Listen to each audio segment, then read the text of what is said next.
Hello guys. तर आज आपण सगळ्यात पहिल्यांदा विकली बेसिसवर निफ्टी काय करता येते बघणार आहे.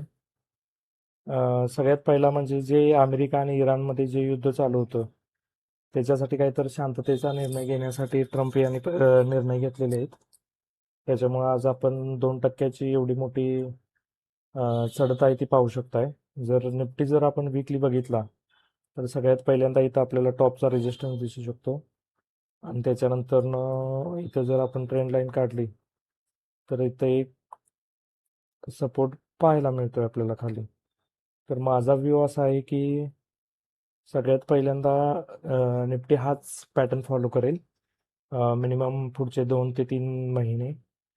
आणि त्याच्यानंतर जर आपल्याला दिसला तर या सपोर्ट रेजिस्टन्स वरून खाली येईल, किंवा जर आपलं मग ग्लोबल मार्केट किंवा सगळेच मार्केट चांगले झाले तर ती प्रोबॅबिलिटी आहे की ब्रेक करेल, परंतु मोस्ट प्रोबॅबली खालीच येईल मला वाटतं.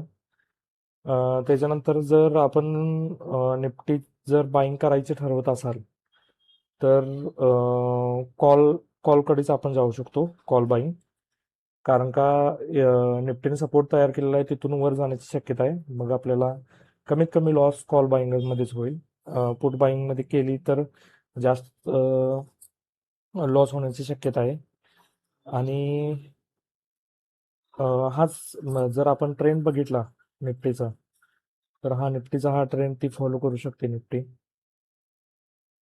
मोस्ट प्रोबेबली इथून ती इथपर्यंत कुठेतरी जाईल आणि क्लोज करेल नेक्स्ट 2 किंवा 3 महिन्यामध्ये. आणि परत तिथून मग आपण ओव्हरव्ह्यू बांधू शकतो की काय होणार काय नाही ते. हा तर माझा व्ह्यू राहील. आणि